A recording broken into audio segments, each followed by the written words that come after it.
en el libro de Proverbios, capítulo 20.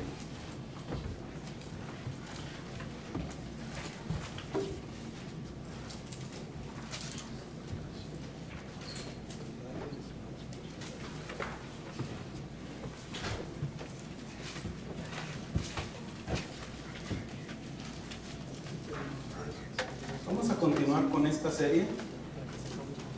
Vamos a continuar con esta serie de lo que es la familia. Y hoy vamos a hablar algo que nos atañe a todos. Y más que nada para entender la motivación por la cual venimos aquí a la iglesia. El título de esta predicación se llama Guerra anunciada no mata soldado. Es un dicho, pero de ahí lo tomé, para sacar el título y más que nada vamos a entender el propósito por el cual nos enlistamos en el ejército de Dios. ¿Amén? Estamos ahí, Proverbios capítulo 20, versículo 18. Dice la palabra del Señor como está escrita, dice: los pensamientos con el consejo se ordenan y con dirección sabia se hace la guerra. Oremos al Señor. Padre bendito, te damos gracias por lo que has hecho, Señor. Has preparado nuestro corazón, Señor, lo has puesto sensible, Señor, a través de la alabanza y la adoración, Señor, para recibir tu palabra, Señor. Gracias por permitirnos, Señor, llegar hasta el tercer cielo, Señor, para alzar nuestras manos y rendirte adoración, Señor. Ahora nos disponemos, Señor, a escuchar tu palabra, Señor. Ayúdanos, Señor, a retener tu palabra, Señor, a guardarla, a obedecerla, Señor. Y queremos ser esos instrumentos tuyos, Señor, para que podamos llevar el evangelio a los demás, Señor. Pero sobre todo queremos entender por qué, Señor, vamos a ir a llevar el mensaje, Señor. Habla en nuestras vidas y en nuestros corazones, Señor. En el nombre de Cristo Jesús. Amén. Tomen asiento. Veamos aquí lo que dice el proverbista. Dice: los pensamientos con el consejo se ordenan. Todas las culturas, los países, ya hablando más en general, están dirigidas por los pensamientos que se han acuñado en la sociedad de cierto país. Y todo rige en el pensamiento, hermanos. Y la Biblia nos enseña que los pensamientos salen del corazón. Así de que necesitamos un corazón nuevo para cambiar nuestra forma de pensar.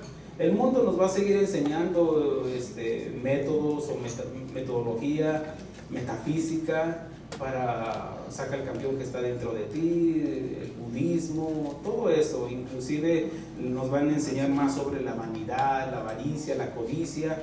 Pero lo que Dios quiere hacer hoy en este día es que entendamos por qué somos cristianos. Que entendamos por qué adoramos a un Dios, por qué alzamos nuestras manos, por qué leemos la Biblia. Y quiero que preparen su corazón para escuchar la palabra de Dios. Dice: los pensamientos, en este caso son mis comentarios, los pensamientos del hombre natural están corrompidos por el pecado que hemos heredado, todos, y absolutamente todos, aquí no hay excepción. Todos heredamos el pecado original, por consecuencia nuestros pensamientos están dirigidos a hacer el mal todo el tiempo, hermanos. Por muy buenas obras que querramos hacer, esas son obras, cuando no involucramos o no lo hacemos con una intención de parte de Dios, eso puede producir avaricia, jactancia, arrogancia por mi forma de pensar. Porque nuestros pensamientos, dice, los pensamientos del hombre están corrompidos. Es por eso que tenemos que elevarnos al pensamiento de Dios para alinear nuestro pensamiento. Ahora, por eso menciona el proverbista: hay muchos caminos que al hombre le parecen derechos, pero que su fin son de muerte. Pero al alinear nuestra vida, nuestro pensamiento al propósito de Dios, sabemos por dónde vamos. Y no hay pierde.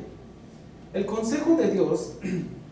Bueno, en este caso lanzo una pregunta, dice, a lo que estoy diciendo de que todos heredamos el pecado original y heredamos esa forma de pensar. Es por eso que necesitamos el consejo, como dice el proverbista, dice: los pensamientos con el consejo se ordenan. Ahora, ¿pero el consejo de quién? ¿De quién vamos a buscar el consejo? Muchos estarían consultando a Walter Mercado. Bueno, ya no sé ni si salgo, ya no sé si... O hay muchos programas de los mismos que, por ejemplo, en inglés, Dr. Philip, sí, buscan los pensamientos de él, pero es filosofía. Habla inclusive de...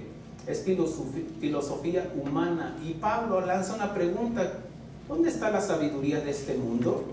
O sea, y la compara con la sabiduría de Dios. Entonces menciona que la sabiduría, Santiago menciona que la sabiduría de este mundo es terrenal, animal y diabólica. Entonces, y fíjense cómo se va corrompiendo cada vez más. Es primero terrenal, después se vuelve animal y después se vuelve diabólica. Es por eso que necesitamos el consejo. ¿Pero el consejo de quién? El consejo de Dios. ¿Y dónde está el consejo? En la palabra de Dios. El consejo de Dios ordena nuestros pensamientos. Por eso repito el versículo: los pensamientos con el consejo se ordenan, se alinean al propósito de Dios. En 2 de Corintios capítulo 10 versículo 3 al 5 dice así: pues aunque andamos en la carne, no militamos según la carne. Y hoy vamos a hablar en un lenguaje de la milicia, en un lenguaje del ejército, para entender el propósito de la palabra de Dios en esta prédica. Por eso Pablo menciona, dice: pues aunque andamos en la carne, en este caso estamos en el mundo, en este caso estamos en este cuerpo, aunque somos una alma salva porque le hemos entregado nuestra vida al Señor, estamos atrapados dentro de este cuerpo. Y este cuerpo está dirigido por, pues imagínense, el cuerpo está contaminado de pecado, nuestros pensamientos, nuestro corazón está endurecido. Y el Señor miren, estamos en un cuerpo el cual cada vez se va deteriorando más. Sin embargo, la nueva criatura, la que en este caso el nuevo yo, el nuevo Armando, o el nuevo usted, o en este caso Cristo en usted, ese apenas va creciendo dentro de usted. Y Pablo dice: pues aunque andamos en la carne, no militamos según la carne. En este caso podríamos decir: y aunque estamos en este cuerpo, no pensamos como los que están en este mundo. ¿Me explico? Ok. Dice: porque las armas de nuestra milicia no son carnales. Fíjense cómo lo va llevando. Nuestras armas no es de que te voy a forzar. Hace un rato comentaban sobre los homosexuales. Hay un mensaje que yo di que se llama: no es con espada ni con ejército, sino con el Espíritu de Dios. En este caso no es de forzar a las personas, simplemente es compartirles del Evangelio, porque es a través de la palabra de Dios que convence. Por eso dice que el Espíritu Santo nos convencerá de pecado, de justicia y de juicio. También nos enseña que la palabra de la Escritura de Dios está inspirada por Dios y es útil para corregir, para instruir en justicia. Ahora menciona, dice: porque las armas de nuestra milicia no son carnales, sino poderosas en Dios para la destrucción de fortalezas. En este caso son pensamientos. Sígame con atención. ¿Qué es lo que hace la palabra de Dios? Derrumba mis pensamientos. ¿Qué es lo que te dice el mundo? ¿O cómo te enseñaron en la escuela? Que vienes del mono, que vienes de una explosión del Big Bang, que vienes y que tú puedes hacer lo que tú quieras, que tú tienes derecho de ser feliz, que por ejemplo a los niños le dicen: no, tú tienes derechos como niño y tú puedes laquear tu puerta de tu cuarto, y si te dicen algo puedes hablarle a la policía si tu papá o tu mamá te regañan. No, la Biblia no se equivoca. La Biblia nos enseña y nos quiere dirigir en los pensamientos de Dios. Por eso dice que son sino poderosas en Dios para destrucción de fortalezas.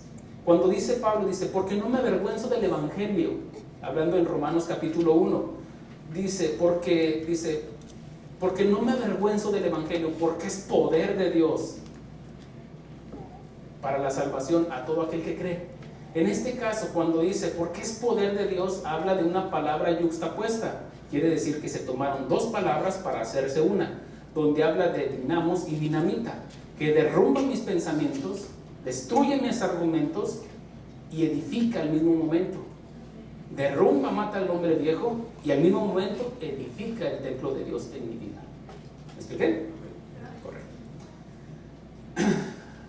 Dice, derribando argumentos y toda altivez que se levanta contra el conocimiento de Dios y llevando cautivo todo pensamiento a la obediencia a Cristo. Vamos a parafrasearlo. Pablo aquí está enseñando, dice, pues aunque andamos en la carne, no militamos según la carne. Quiero que lo vaya entendiendo. Dice, porque las armas de nuestra milicia, dice, no son carnales, sino poderosas en Dios para destrucción de fortalezas. ¿Que de dónde vienes? Te van a decir, no, pues que del mono. Y aquí dice, y Dios creó los cielos y la tierra, y Dios creó al hombre en el sexto día. Aquí no dice tal vez, maybe, quizá, ya mero, ya casi. No, lo asegura. Te asegura de dónde vienes, cuál es el propósito por el cual estás aquí, y también te enseña a dónde vas. ¿Me explico? Es el único libro que te va a dar esas respuestas. Ahora, sigue diciendo, dice, sino poderosas en Dios para destrucción de fortalezas. Entendimos que son pensamientos, derrumbando argumentos. ¿Qué son argumentos? Pensamientos. Y toda altivez. ¿Qué dice el hombre? Dice el hombre, dice el necio en su corazón, no hay Dios. Pero viene la palabra de Dios, no seas necio, y nos derrumban nuestros pensamientos. La altivez. No, yo esto, lo que tengo es mío, y esto, y yo. Y ese yo nos lo aplasta la palabra de Dios. Cuando estamos delante de un Dios santo, santo y santo. Dice, derribando argumentos y toda altivez que se levanta contra el conocimiento de Dios. Todo aquel que no se conforma a las sanas palabras de nuestro Señor Jesucristo, nada sabe. Y delira. Está tonto en este caso. Por así lo deja ver la Biblia. Hay algunas traducciones que lo deja ver y delira en cuestiones de la palabra de Dios. Dice, derrumbando argumentos y toda altivez que se levanta contra el conocimiento de Dios y llevando cautivo todo pensamiento a la obediencia a Cristo. ¿Qué es lo que hace el argumento? En este caso la palabra de Dios derrumba mi argumento, lo tumba y lo presiona y lo lleva cautivo. En este caso, mi yo, pues que yo decía así, no, pues nosotros venimos del mono. Decía mi esposa, pues vendrás tú. Y viene la palabra de Dios, me derrumba ese pensamiento, toma el pensamiento y lo lleva cautivo, se lo cuelga aquí y lo lleva cautivo a la obediencia a Cristo.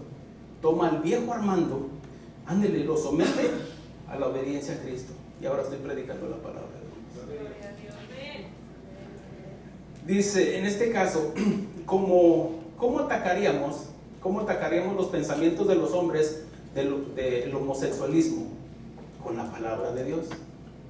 ¿Cómo atacaríamos el pensamiento de la pedofilia? En este caso, el abuso de los adultos con los niños.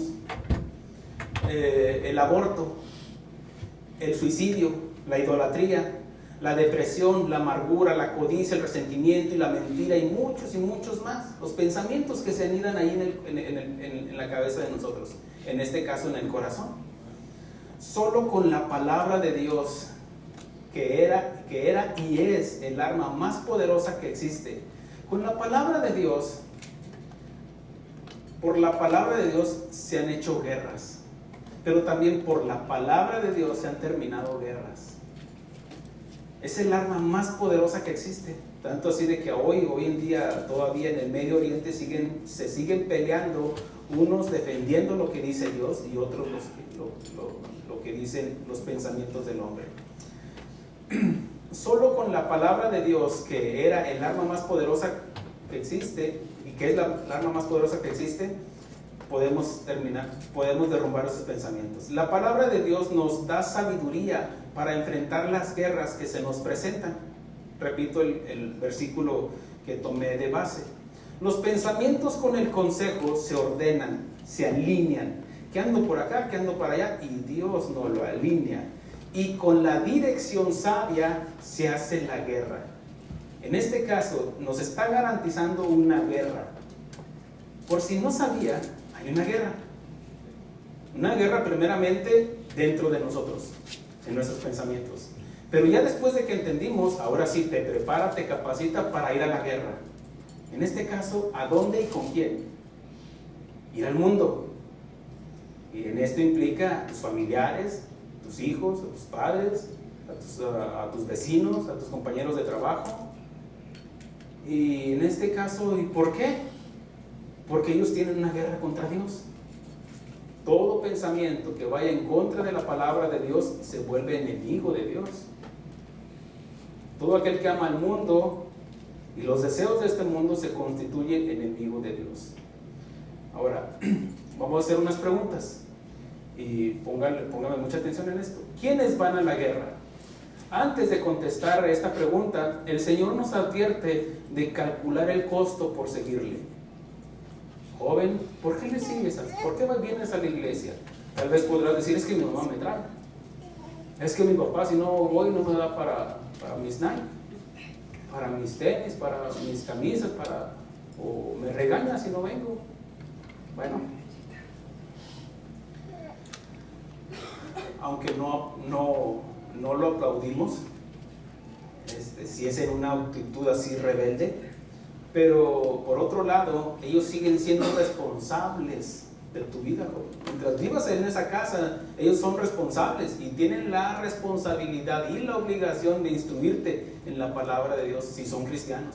Si no, pues ¿cómo se puede dar algo que no se tiene? Amén. Ahora, el Señor nos dice, primero que nada, antes de enlistarnos, nos enseña o nos quiere que entendamos. El Señor nos advierte de calcular el costo por seguirle, por ir a la guerra. Porque querramos o no, todo cristiano tiene una guerra. Porque si usted no se ha considerado de que tiene una guerra, no se haga, sigue siendo del otro bando. Pero cuando usted se convierte al Señor, en ese preciso momento hay una guerra declarada de parte de Satanás. Y a los jóvenes les digo esto, a todos los jóvenes que fueron, hay una guerra ahí. A Vivian, que dice que acaba de entregar su vida al Señor. Desde ese momento Satanás va a venir en contra. Y no nada más Satanás, sino el mundo. Porque así todos lo hemos sentido, ¿cierto? Si usted no siente que ha venido una lucha, o que dice, no, pues puedo andar acá y puedo andar allá, no se equivoque. Afírmese. Dice el profeta Isaías, ¿hasta cuándo claudicaréis entre dos pensamientos? Hoy sí soy cristiano, el domingo. El lunes ya me voy con el monto. No podéis amar a dos señores. Ahora, veamos aquí, dice, nos advierte sobre seguir el costo. En Lucas capítulo 14, versículo 28 al 33, dice así. Dice, porque ¿quién de vosotros, queriendo edificar una torre, no se sienta primero y calcula los gastos, a ver si tiene lo necesario para acabarla? Nos habla de calcular el costo por seguir a Cristo. En este caso, ¿edificar qué? En este caso, el templo de Dios. Recuerdan de que Pablo también usa en metáforas como nos enseña de que el fundamento es Cristo, es la piedra, es la roca, es el cimiento para edificar sobre él el templo de Dios en nuestras vidas. Nosotros somos el templo de Dios, pero el fundamento sigue siendo Cristo. Amén. ¿Sí? Pónganme acá atención. Ahora, cuando Pablo enseña esto, dice, pero mire cada uno cómo sobreedifica. Mira, joven, cómo sobreedificas.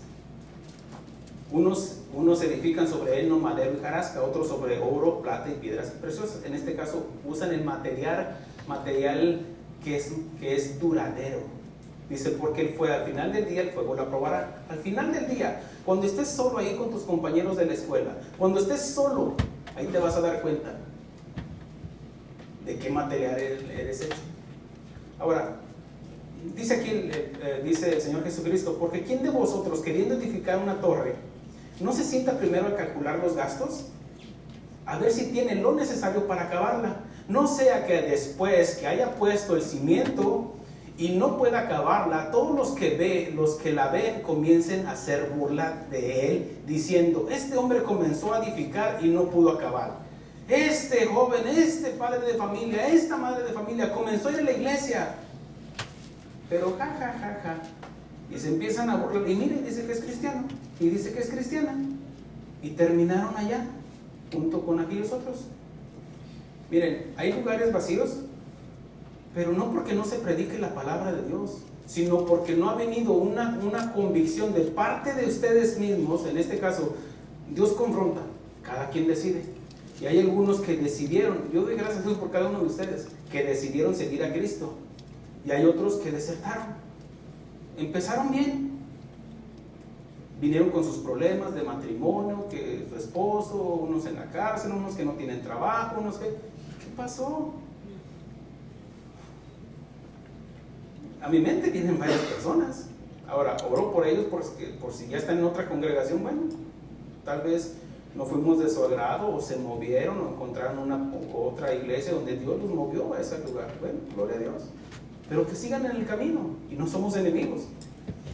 Ahora, sigue diciendo el Señor, nos habla, dice que después pueden hacer burla de Él, diciendo, este hombre comenzó a edificar y no pudo acabar. ¿O qué rey, pone otro ejemplo el Señor Jesucristo, o qué rey marcha a la guerra contra otro rey?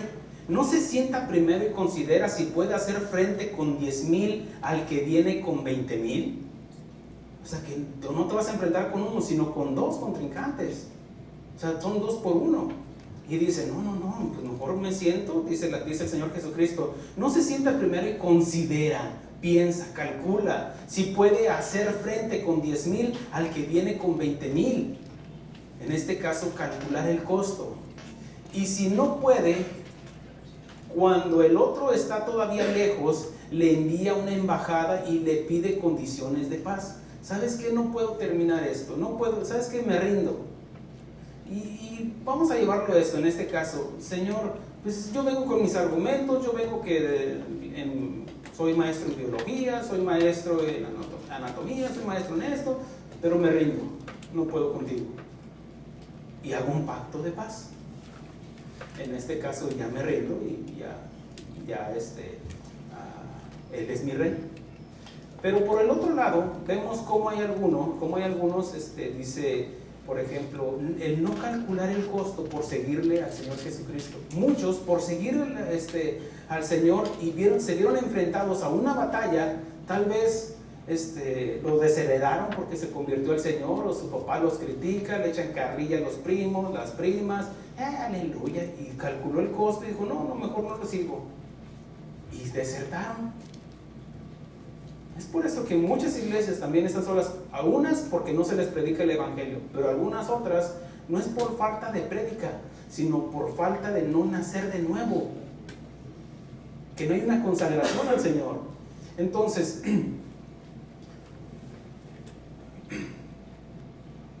en este caso, como dice, y si no puede, cuando el otro está todavía lejos, le envía una embajada y le pide condiciones de paz. Así pues, dice el Señor Jesucristo, cuando el otro está todavía lejos, le envía una embajada y le pide condiciones de paz. Así pues, cualquiera de vosotros que no renuncia a todo lo que posee, no puede ser mi discípulo.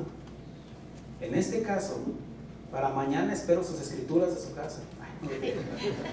Las llaves de su carro.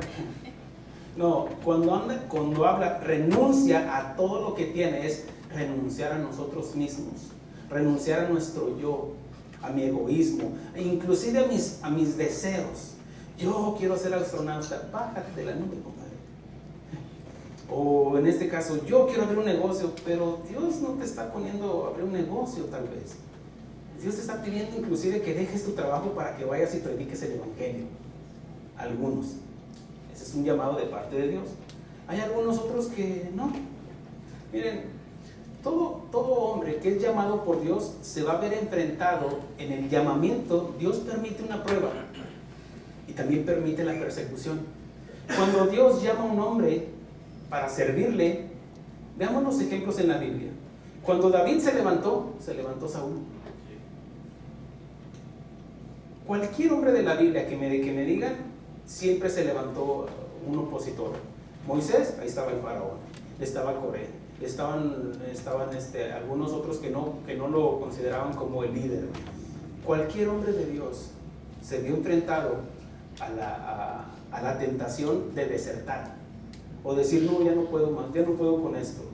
Inclusive Elías, uno de los grandes profetas, dice, yo no soy mejor que mis padres, mejor mátame, Señor.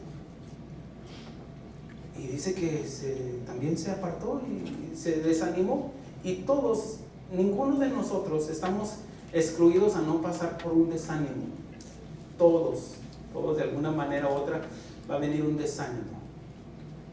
Pero aquí es donde al final de cuentas, fíjense, cuando Elías se desanimó, dice que casi se quería dejar morir. Y dice que vino un cuervo y lo alimentó, le proveyó, vino un ángel, porque es otra ocasión, vino un ángel del Señor y le dio alimento sólido y para beber. Y dice, come y bebe. Y dice que comió y bebió y se descansó, pero no le dijo, ¿por qué estás ahí desanimado? No, porque Dios entiende que somos humanos y que hay momentos en los cuales pueden venir angustias, pueden venir conflictos familiares, pueden venir atribulaciones, y que de hecho nos están garantizadas, pero que en ese momento dice que se despertó, comió, volvió a comer y bebió, y dice, come y bebe porque largo camino te resta. Esto no es de que hoy sí soy cristiano y ya mañana ya no, o que nada más en Semana Santa soy cristiano y después ya no, nada más hasta de aquí hasta Navidad que voy a ir a la misa de gallo. No, esto no es, para ser guerrero del ejército de Dios es de todos los días. Todos los días, hermanos, estamos enfrentando una lucha contra el mundo, contra Satanás y contra nosotros mismos. Ahora, guerra anunciada no mata soldado. Acuérdese. El Señor Jesucristo no nos está engañando, nos está diciendo, el que quiera seguirme, tome su cruz y sígame.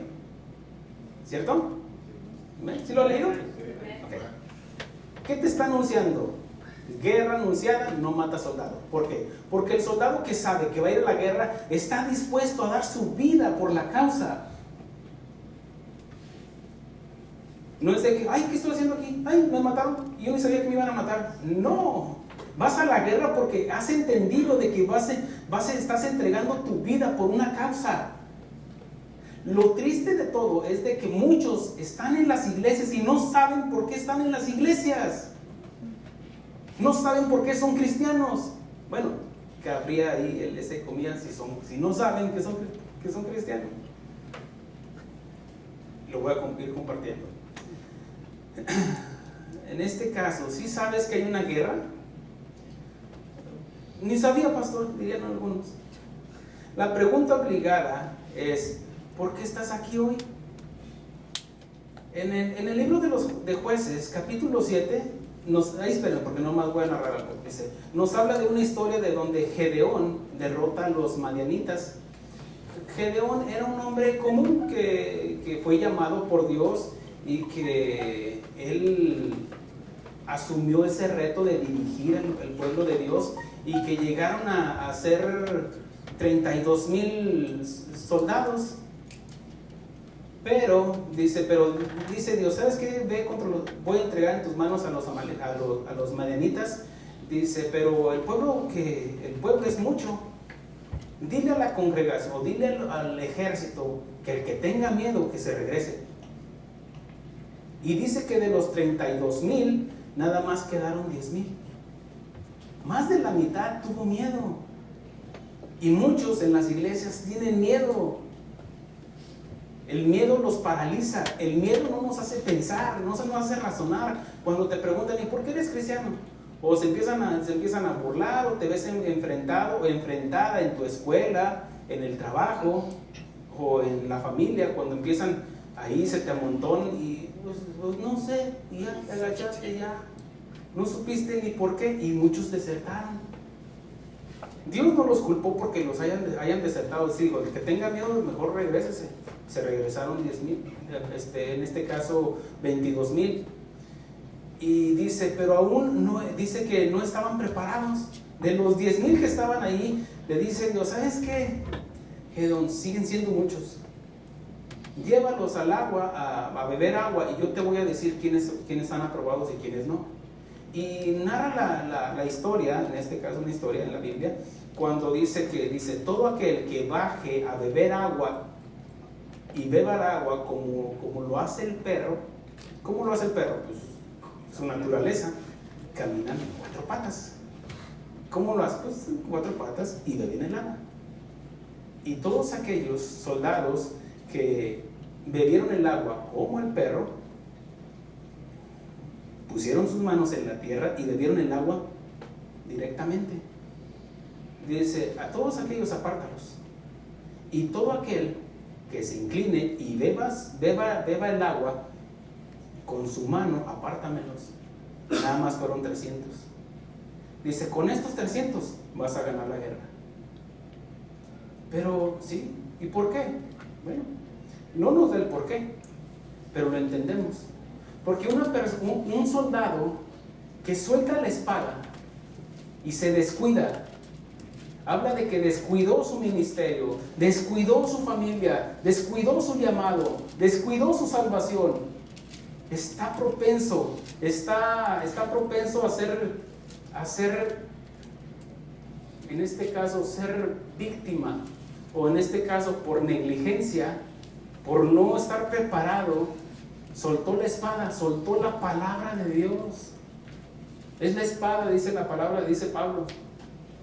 Dice, tomar el escudo de la fe y la palabra de la espada, que es la palabra de Dios. La única arma ofensiva que tenemos para atacar los pensamientos. Dice que con estos 300 vas a ganar.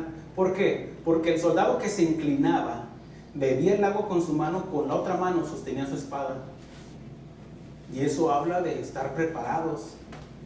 Eso habla de estar... ¿Dónde viene el enemigo? Pablo nos enseña que estar revestidos con la armadura de Dios. Y la armadura de Dios habla del casco de la salvación, el pectoral, el cinturón, el calzado, el escudo y la espada. Y todos los armamentos son de frente. Si te volteas, ya te descuidaste. Dice el Señor, todo aquel que va arando y voltea hacia atrás no es digno del reino de Dios. ¿Por qué? Porque se descuida. Y puede ser que va en el camino derecho, va arando para la siembra. Hablo en términos de la siembra, como se usaba como un tronco. Va arando. Ahí va dirigiendo al animal y va sembrando y va derechito, porque va poniendo la mirada en el autor y consumador. En este caso, su meta. Pero si se... Oye, compadre, ¿qué, compadre? ¿Cómo te fue allá? Y ya se desvió. Ya terminó el surco por allá. Y echó a perder toda la siembra que tenía. Muchos echan a perder su siembra porque se desviaron. Sí, oye, sí, y la coloreteada y ya se perdió. Ahora, en este caso habla de 10,000, pero que aún no estaban preparados. Y Jehová les dio la victoria con solo 300 soldados que eran entendidos, que sabían. Dios tampoco le reprochó a los otros 9,700. ¿Por qué no estás preparado? Simplemente no es tu tiempo todavía. Ahora, veamos esto otra vez. Pero que aún no estaban preparados, y Jehová les dio la victoria con 300 soldados. Algunos dicen, te seguiré, Señor, a donde quiera que vayas. Cuando el Señor Jesucristo allí exponía la palabra de Dios, y uno dijo, Señor, te seguiré a donde quiera que vayas. Y Jesús, conociendo los pensamientos de aquel hombre, le dijo, las zorras tienen guarida, mas el Hijo del Hombre no tiene dónde recostar su cabeza. Eso habla de que él buscaba un beneficio. Con Jesús no me va a faltar nada. Y muchos vienen a las iglesias por su necesidad. Y todos aquí, incluyendo el pastor, venimos a la casa de Dios por necesidad. Porque teníamos una necesidad en el matrimonio, con nuestros hijos, en la salud, en las finanzas, en todo. Y eso es lo que Dios ha preparado para que nosotros le conozcamos. Pero muchos se olvidaron. Hubo 10 leprosos que fueron a buscar a Jesús por la sanidad. Eran leprosos, iban a morir, pero creyeron. Les dijo el Señor, vayan y preséntense al sacerdote. Pero para presentarse quiere decir que ya estaban curados y ellos creyeron en lo que Jesús les dijo. Iban caminando y fueron en el camino se estaban dando cuenta que estaban siendo sanados, su lepra estaba desapareciendo. Y solamente uno regresó. Así hay muchos en las iglesias, ¿no es cierto? Hoy por hoy muchas iglesias están solas, ¿por qué? Porque se olvidaron. Y eso habla de una ingratitud. Eso habla de ser mal agradecidos. Ya va a empezar, pastor. Luego que venimos, pues. Mire, si usted no es mal agradecido, usted no se siente mal, ¿cierto? Pero si usted es agradecido con Dios por lo que Dios le ha dado, la vida eterna, usted no se siente mal. Gracias, Señor, porque me hiciste entender esto, ¿cierto? El mal agradecido me está viendo así. Pues yo también lo miro así. No.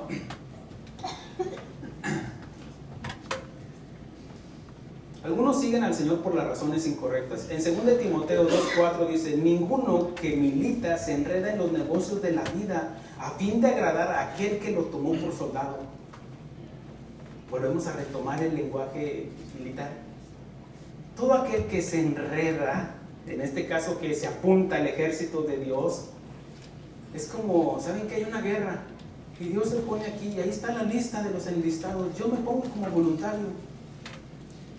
¿Qué me vas a pagar? La vida eterna. Yo me apunto. ¿Hay algo más que podrías recibir? La vida eterna. Y dice, ok, te listaste, ya te dan tu espada. Y Dios nos capacita con la fe, con el escudo de la fe. Y ahora sí, ándele, enlístese, prepárese. ¿Cómo se va a preparar? Con la palabra de Dios. Y le dan la espada. ¿Y qué es aquí? Para cortarle ahí la cebolla, los chiles. No, ¿para qué? Es para atacar y para defender, para cubrir. ¿Cierto? Y atacar, porque hay una lucha. ¿Cómo vas a agarrar la espada? Si no sabes cómo usar la espada, la vas a agarrar al revés y te puedes cortar. ¿Cierto? Si te dan un arco y no sabes, ¿esto para qué? Pues no, ya. Pero si una persona que no sabe manejar un arma, mejor ni te acerques. Te puedes dar un balazo. Una persona que no sabe manejar sus finanzas se puede matar él solo. ¿Sí o no? Sí. Allá no ganaba nada. Se vino para acá y empezó a ganar, pero de repente empezó a ganar mucho dinero y más. Se llenó de avaricia y codicia, puso a comprar aquí, perdió su trabajo y quedó endeudado. Y perdió todo y hasta la cárcel.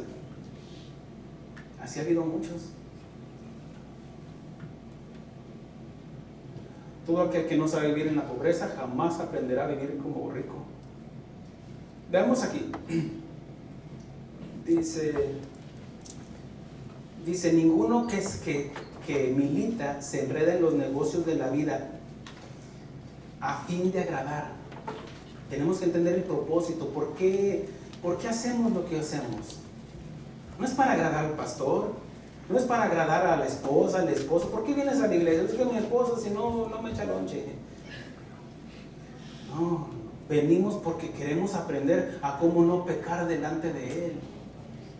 Venimos porque quiero aprender de Él, cómo guiar a mi familia, a mi esposa, a mis hijos, cómo aprender a someterme a mi marido, cómo aprender a sujetarme a mis padres, aprender cómo dirigirme con mi prójimo, cómo amarlo, cómo respetarlo, cómo llevar la palabra de Dios, el mensaje de la salvación. A eso venimos a aprender. Pero no solamente aprender de la palabra de Dios, déjame decirte, sino aprender y ser imitadores de Cristo. Él dijo, aprended de mí que soy manso y humilde de corazón. En 2 Timoteo 2:4 dice, bueno, fue la escritura que les dije. El pelear por pelear no tiene sentido. El venir a la iglesia por venir no tiene sentido. El predicar su palabra tan solo por predicar carece de sentido. Muchos predican la palabra de Dios simplemente por predicar o cumplir el domingo. Ya cumplí, ahora sí, dame mi cheque y vámonos. No. Ha habido algunos otros dice Pablo, menciona, dice, hay algunos que predican por envidia. ¿Saben de que cuando yo comencé a predicar el Evangelio, Dios me confrontó? ¿Por qué predicas el Evangelio, pastor? Bueno, ni era pastor. Bueno, Dios ya me veía como pastor, porque Él ve las cosas que no son como las que son. Pero fue preparándome y guiándome para hacerlo con una motivación correcta, aunque es un proceso. Pero, ¿por qué predicas, pastor? Bueno, ¿por qué predicas, hermano? Para que me vean, para que vean cuánto lees, para que vean cuánto es, cuánto lo otro, cómo tu retórica o cómo... No. Bueno, fui confrontado. Y siempre, en todo ser humano, existe el egocentrismo. Existe eso de que se me hace que yo predico mejor que el pastor, se me hace que yo lo puedo hacer mejor que el apóstol, se me hace que yo y empieza uno, pero puede ser con razones incorrectas. Y cuando Dios me dio el llamado a predicar el Evangelio, me confrontó. Yo quería predicar lo que quería predicar, porque a veces por aquí le doy, por acá le doy, por aquí le doy, y le llego por detrás y le doy.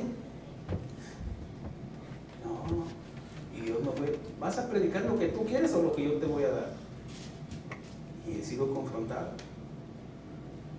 Y miren, cuando yo me bajo de aquí, luego me dice, oh, siervo inútil, hiciste lo que tenías que hacer. O hay veces que me dice, pues no me dice nada. Le voy a decir por qué. Porque también soy un ser humano y puede ser un mensaje mío y no de Dios. He ido aprendiendo a escuchar más la voz de Dios. Y he sido confrontado, porque primero es para mí y después para ustedes. Amén. En este caso,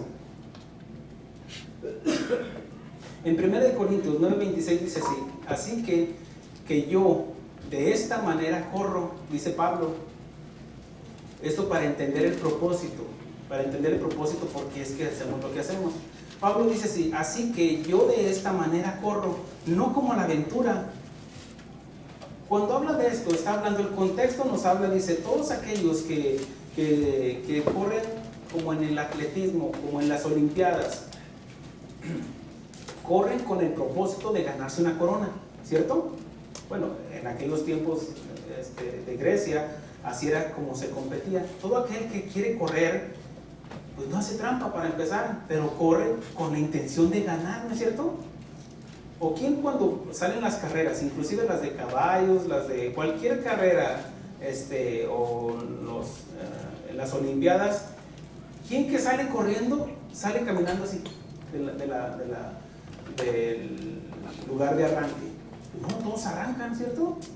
¿Por qué? Porque todos quieren ganar. En los caballos como hasta se van haciendo unos para un lado, otros para otro, unos queriendo tumbar, otros queriendo tropezar, pero ahí van todos con la intención de ganar. Ese es el propósito. ¿Quién se queda ahí? Hasta que luego que vengan. Dijo el gatito Garfield, bueno, ¿y los gatos qué? ¿Nos vamos a ir al cielo o no? Bien flojote. Bueno, ¿y si vamos a ir, y van a venir por nosotros o no? No. ¿Por qué eres cristiano? Dices, ay Señor, ¿vas a venir por mí o no? No, hay una guerra. Y si tú te descuidas, y si tú sueltas la palabra de Dios, eres vulnerable para el enemigo. Entonces, por eso Pablo dice así que yo de esta manera corro, no como a la aventura. A ver, vamos a la guerra, pues ¿dónde? Pues a dónde vaya todo el grupo. No, dice, de esta manera peleo, no como golpear el viento. Imagínense un boxeador que entrenó y practicó y le pone el contrincante, o no hay contrincante y está peleando y se cansó. No sabe ni con quién está peleando. Y debes de entender que hay una guerra. De que no es nada más, ya, yo soy cristiano y ya tengo el lingo y ya. No, hay una guerra y es de todos los días. Todos los días. Ahora, dice, con el propósito, dice, ¿cuál es? En este caso, correr con un propósito, el pelear con un propósito. Con un propósito, ¿cuál es el propósito de la guerra espiritual? de ir a un congreso. ¿Cuál es el propósito de ir al congreso de jóvenes? ¿Cuál es el propósito en este caso de reunirnos como iglesia? De llevar el mensaje de la salvación. ¿Cuál es el propósito? Pues de salvar a los que son inconversos. ¿Cuál es el propósito de llevarles el evangelio? En este caso, si tal vez tú no eres salvo todavía, no puede haber mensaje sin mensajero. Pues no puede llegar un mensaje aquí si no hay un mensajero. Tú no puedes recibir una carta si no llega un cartero, ¿cierto? Pongan mucha atención en esto. No puede haber mensaje si no hay mensajero.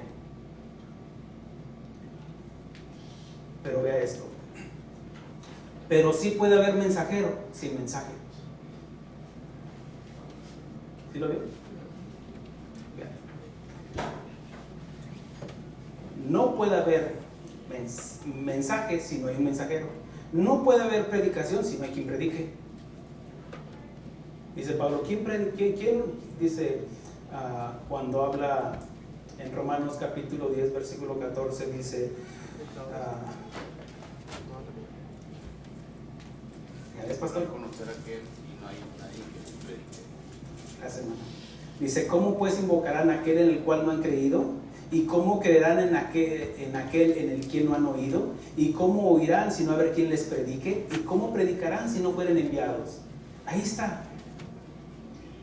En el caso de que no puede haber mensaje si no hay mensajero, pero sí puede haber un mensajero sin un mensaje.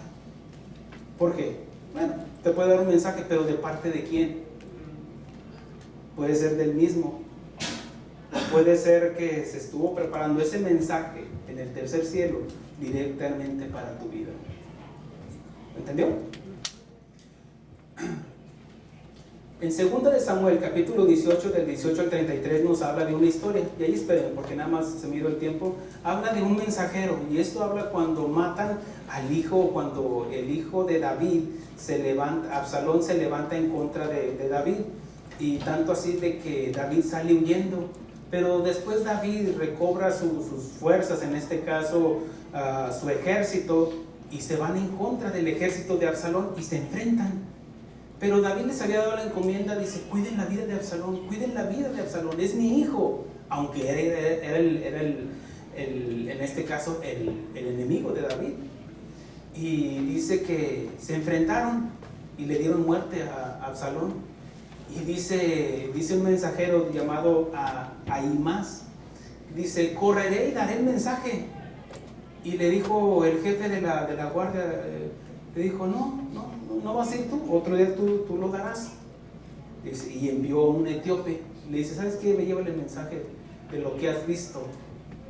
A él no se le dio las instrucciones, ¿por qué? Porque él ya sabía, ese era su trabajo, de llevar el mensaje. Cuando había una guerra, llévenle el mensaje, pues que está arreciando la guerra, o la batalla, o perdimos la batalla, o ganamos la batalla.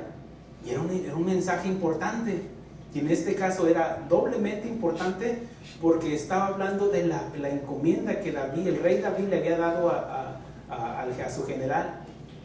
Cuídale la vida a Absalón. Entonces estaba hablando de que le iba a dar la noticia al rey de que su hijo había muerto. Y dice que se fue corriendo, en este caso dice que le dijo al etíope, dijo, ve y da el mensaje. Y el otro joven dijo, yo iré también. Dijo, pues ¿para qué vas? No te van a pagar.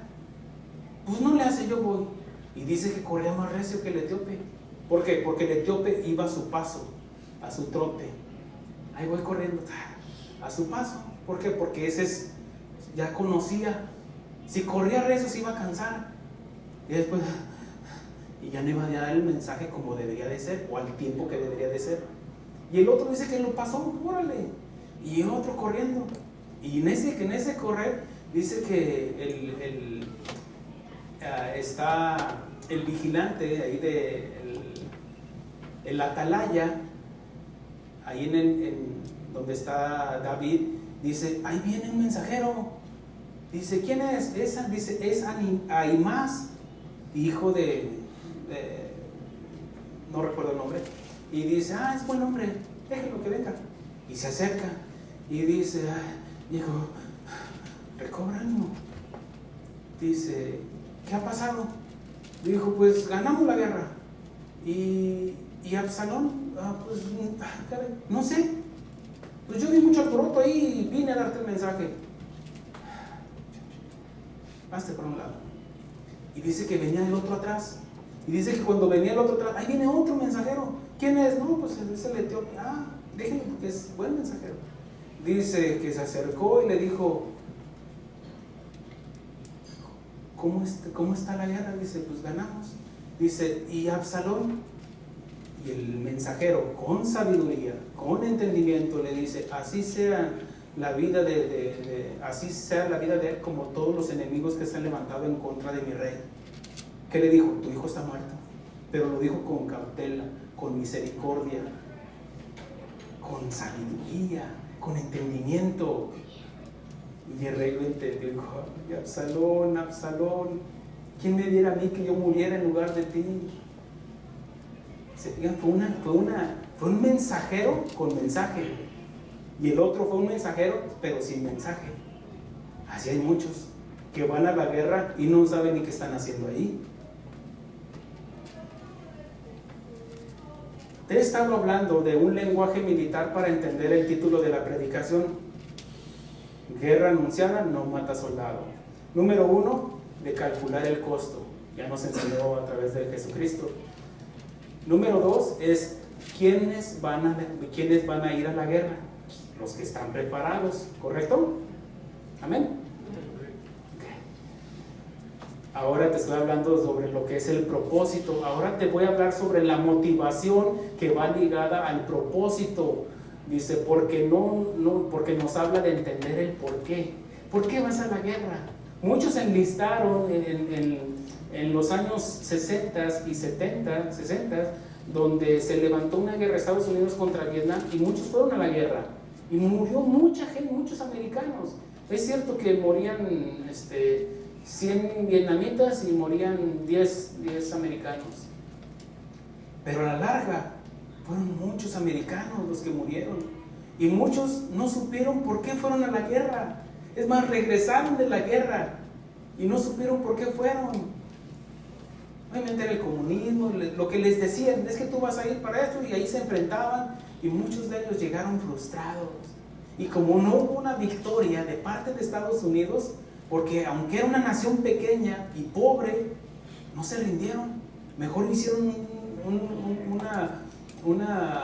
un acto de paz. Y ya Estados Unidos se regresó, pero por vergüenza, porque no podían acabar con los vietnamitas. Y en este caso, muchos regresaron frustrados porque no vieron una victoria. ¿A qué fueron a pelear? Pues no sé, me dijeron que fueron a pelear y sí, se enlistaron, pero no sabían por qué iban a pelear. El ir a la guerra y pelear por pelear no tiene sentido. Hoy muchos soldados están enlistados en el ejército de su país y van a la guerra sin saber por qué están luchando, y muchos mueren sin saber la razón de la guerra. Pero el saber la razón y que está de acuerdo con sus convicciones, en este caso a nosotros, nos dará que está de acuerdo. El ir a la guerra a nosotros, dice, el saber las razones y que está de acuerdo con mis convicciones, nos dará la motivación de ir y luchar con toda nuestra alma, con todo nuestro espíritu, con todas nuestras fuerzas, y entregarlo todo aunque perdamos la vida. ¿Por qué? Porque guerra anunciada no mata soldado. ¿Qué te está diciendo el Señor?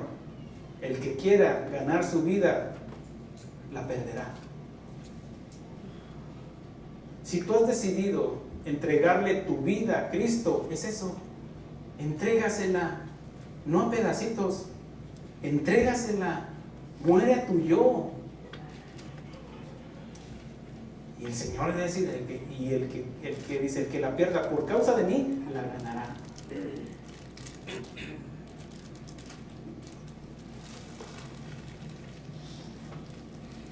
¿Cuál es la motivación correcta de pelear una guerra espiritual? En 1 Corintios, capítulo 6, versículo 9, estoy por culminar, pero es importante que entiendas esto. Dice, ¿no sabéis que los injustos no heredarán el reino de Dios?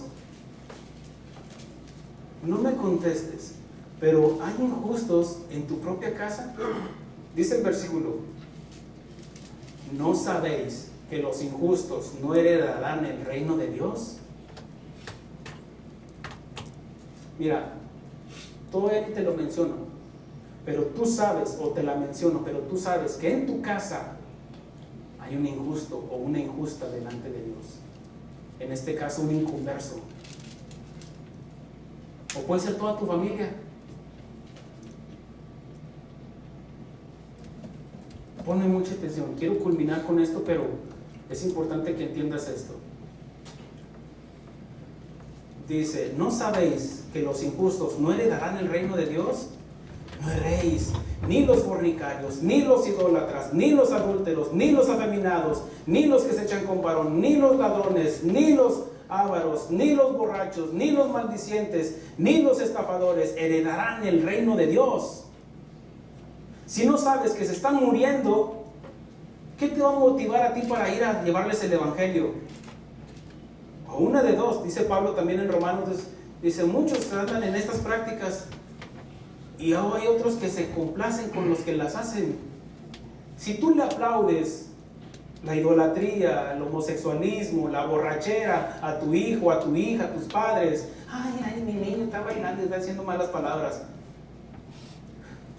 Miren, no hay peores narcotraficantes, drogadictos, en este caso, o vamos a decir, de esos que venden drogas, o traficantes, peores que padres que, conociendo esto, dejan que sus hijos se mueran porque no los confrontan con el evangelio. Ahora, no es de darlos a bibliazos, no, es con el amor, con paciencia y doctrina. Que no sea tu amor de padre, sino que sea el amor de Dios que los constriñe y que los dirige y que los guíe para el arrepentimiento. Mi hijo, te amo mucho, pero si te mueres, no puedo hacer nada por ti hasta que tú le entregues tu vida a Cristo. Que si te mueres, te vas a ir derechito al infierno por una eternidad.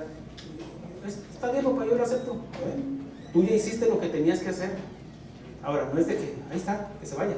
No, vas a insistir, persistir, mantener, guardar, retener la palabra. Ahí está, como cuchillito de palo. Ándale, mi hijo, mire. Pero que nuestras palabras también vayan acompañadas con nuestras acciones. ¿Por qué predicas, pastor? ¿Por qué estudias? ¿Por qué enseñas, pastor? Antes de pastor soy padre.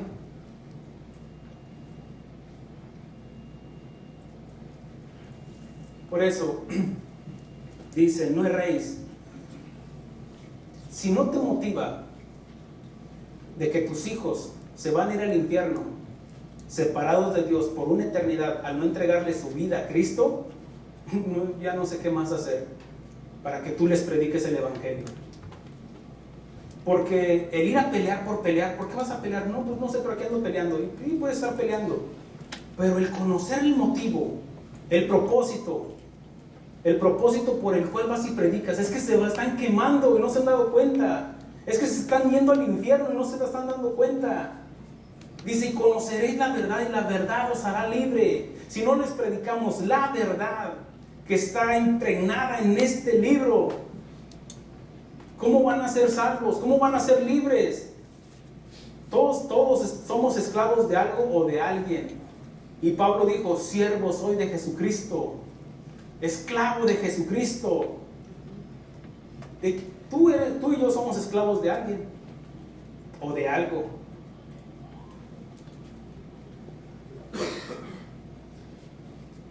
Si uno aquí no habla de la salvación, tal vez es porque no entiende la salvación. Tal vez no lo entiendes. Ahora, pone mucha atención. Si tú no entiendes de la salvación y dices que eres salvo, déjame decirte que no eres salvo. Porque ¿cómo podrías decir que eres salvo de algo? Que soy salvo de qué? No sé, pero soy salvo. ¿Por qué? Porque levantaste la mano, porque dijiste una frase: Señor, entra a mi corazón. ¿Tú crees que eres salvo por eso? No, déjame decirte que no. Tú eres salvo cuando el Espíritu Santo ha venido a ti y te ha confrontado con tu pecado. Te has dado cuenta que has violado sus mandamientos y que la paga del pecado es muerte, y que has entendido de que Jesús murió por ti, por tus pecados. Y Jesús Y en este caso es el vicario, en este caso Él murió por mí y yo creo. Al creer en eso viene esa convicción. ¿Qué haremos, varones hermanos? Arrepiéntase y conviértase al Señor Jesucristo y ya no juegue con su eternidad. Afírmese en el ejército de Dios.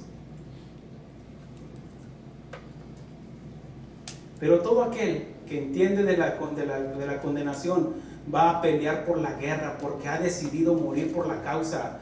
Ha encontrado su motivación y ahora pelea con un propósito. Ha muerto para sí y vivir ahora para Cristo.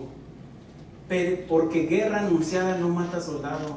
Porque ya entendió y está exponiendo su vida para salvar a los demás. Él ya entiende la motivación. Veámoslo en lo natural. El ejército de Estados Unidos va y pelea una guerra, tal vez por el petróleo, tal vez por algo, porque están, no saben a veces algunos ni por qué, simplemente obedecen órdenes. Pero ¿qué si te dicen?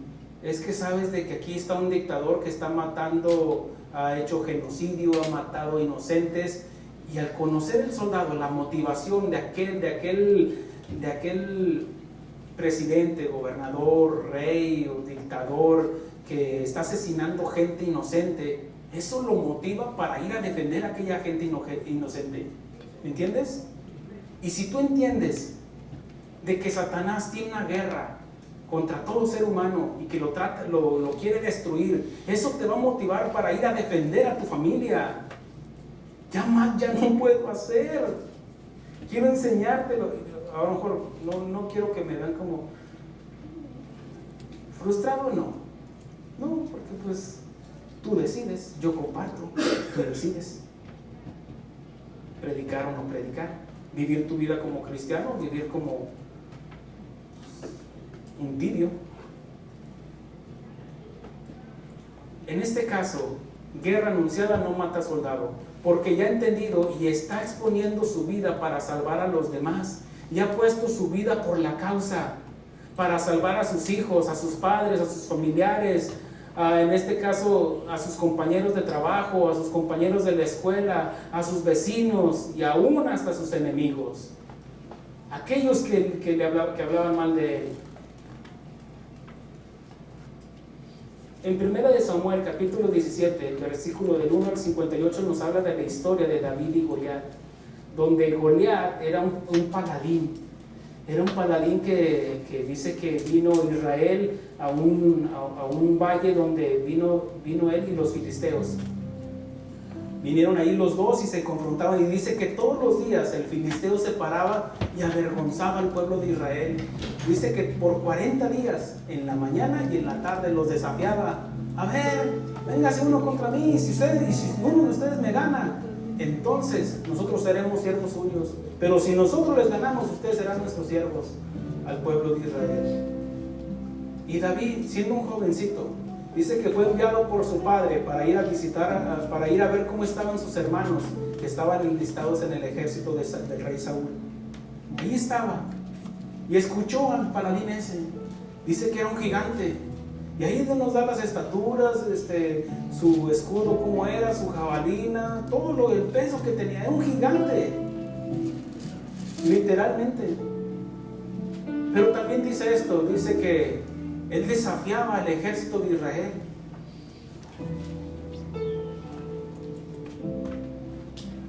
Y él escuchó y dijo, ¿quién es este que está desafiando al pueblo de Israel?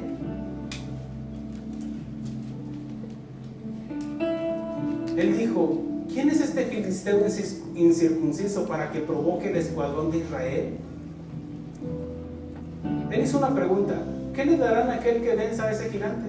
Y le dijeron, el rey le va a dar a su hija, le va a dar dinero, y también a su familia, a sus padres, lo va a eximir de pagar impuestos. Y yo recuerdo que una vez escuché a un predicador que dijo eso, la motivación fue el dinero. No, compadre, ese no fue la motivación. Porque vemos más adelante cuando él le dice al rey, no desmayes su corazón, rey, le dice David a Saúl, yo iré y enfrentaré a ese gigante. Yo iré y lo enfrentaré. En este caso, le dice, yo he peleado con leones y con osos porque soy pastor, y cuando han querido atacar a mis ovejas, yo las defiendo. Al predicarles yo el evangelio, hermanos, yo los estoy defendiendo del lobo, en este caso también del león que está esperando a quien devorar. Yo les predico el evangelio, hermanos. Y David en ese momento dice que no desmayes su corazón, rey, yo iré. Y dice que el rey, lo vio así chiquito, chaparrito, dice la escritura, dice que el gigante cuando lo vio, dice que lo vio rubio, de buen parecer, y lo menospreció. Así nos menosprecian a los guapos.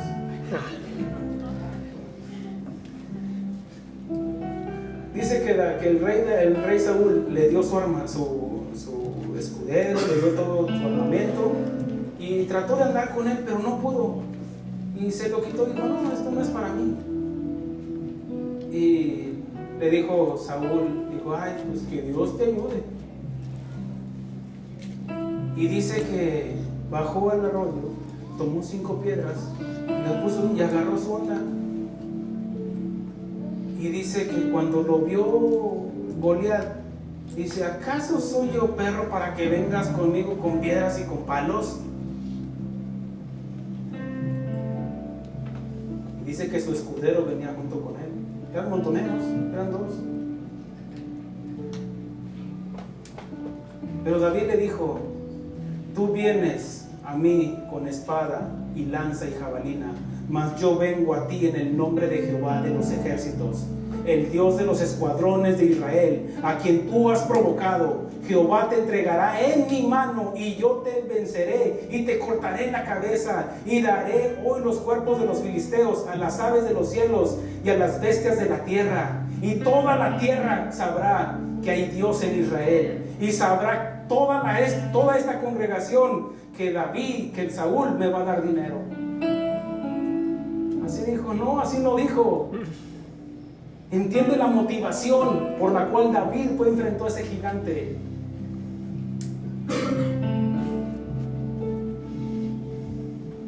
Dice, y toda la tierra sabrá que hay Dios en Israel, y sabrá toda la congregación que Jehová nos salva con espada y con lanza, porque de Jehová es la batalla, y Él los entregará en nuestras manos. David no temía morir porque ya había entregado su vida a Dios. David tomó fuerzas y valor porque tuvo la motivación correcta de defender, porque había desafiado al Dios de Israel. ¿Por qué vas a ir con los homosexuales, con los borrachos, con los adúlteros? Porque han ofendido a Dios. Y Dios les va a dar su paga a cada uno. Y la paga del pecado es muerte. Pero si no entiendes eso, ¿cómo podrías seguir?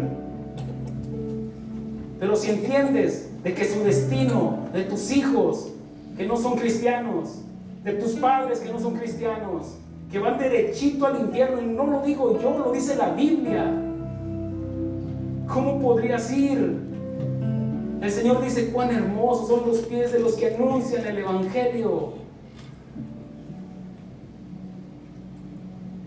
Como guerreros del escuadrón de Cristo, tenemos una guerra que enfrentar todos los días, y tenemos 3 adversarios. El diablo, que ya está vencido.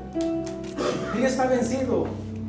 Nosotros somos el único ejército que estamos peleando una batalla que ya ganamos por Cristo Jesús. Pero sin embargo nos llama a que nos preparemos y que estemos peleando día con día. Pero ya la tenemos ganada, hermanos.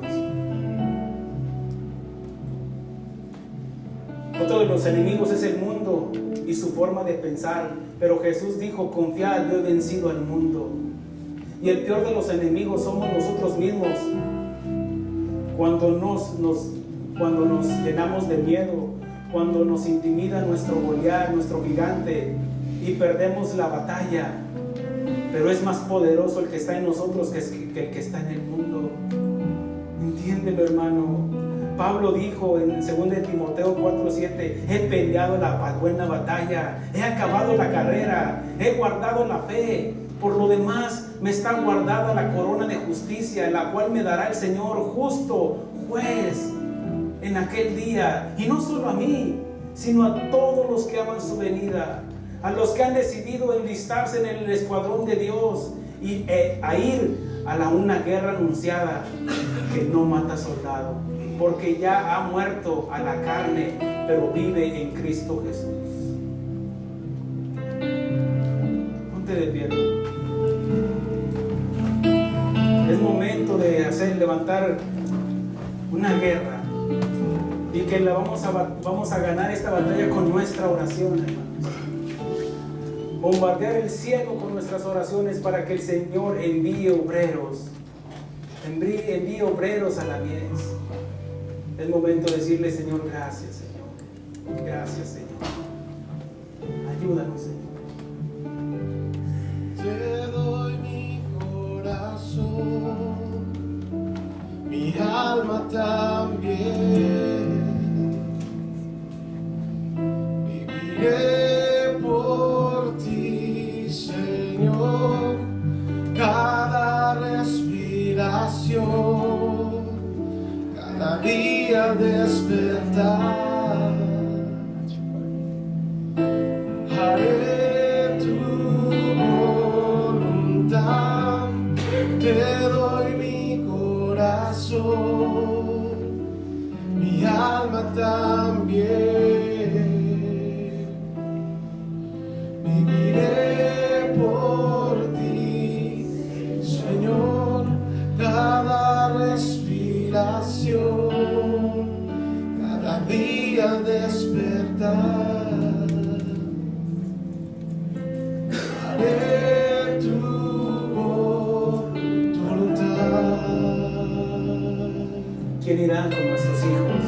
¿Quién irá con nuestros parientes? ¿Quién irá con nuestros padres?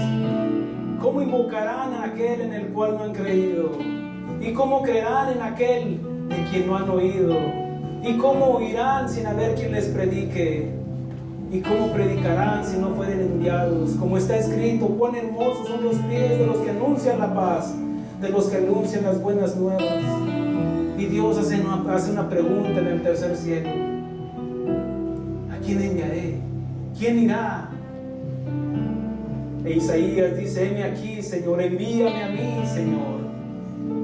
Es momento de enlistarnos, de registrarnos en el ejército de Dios. Es momento de enfrentar esa batalla. Es momento de ir con nuestros hijos, con nuestros padres, con todos aquellos que se han vuelto necios, llevarles el evangelio, entender de que ya nosotros estamos muertos. Estamos muertos a la carne, pero vivos en el espíritu, y que también ellos están muertos, pero también están muertos espiritualmente, y que es a través de la palabra de Dios, dice, que trae vida y vida en abundancia. Nos debe de doler las llamas que están quemando a nuestros familiares y que aún no se han dado cuenta. Debe de haber una carga, un peso por nuestros hijos, por nuestra familia, por la esposa, por el esposo. Debe de haber una carga. Señor, pon carga, Señor, en mis hermanos, Señor. Pon carga, Señor, en nuestras hermanas, Señor, para que vivan consagradas a la palabra de Dios, que se sujeten a su marido, maridos que amen a sus mujeres, jóvenes que se sometan a sus padres. Gracias, Señor. Gracias, Señor, porque nos has hecho entender, Señor, que el que quiere vivir tendrá que perder su vida, pero que por causa de ti, Señor, la ganaremos. Gracias, Señor. Te damos honra y gloria, Señor. Gracias, Señor, en el nombre precioso y poderoso de Cristo Jesús, nuestro Salvador, nuestro Redentor. Y el pueblo de Dios dice: amén, aleluya.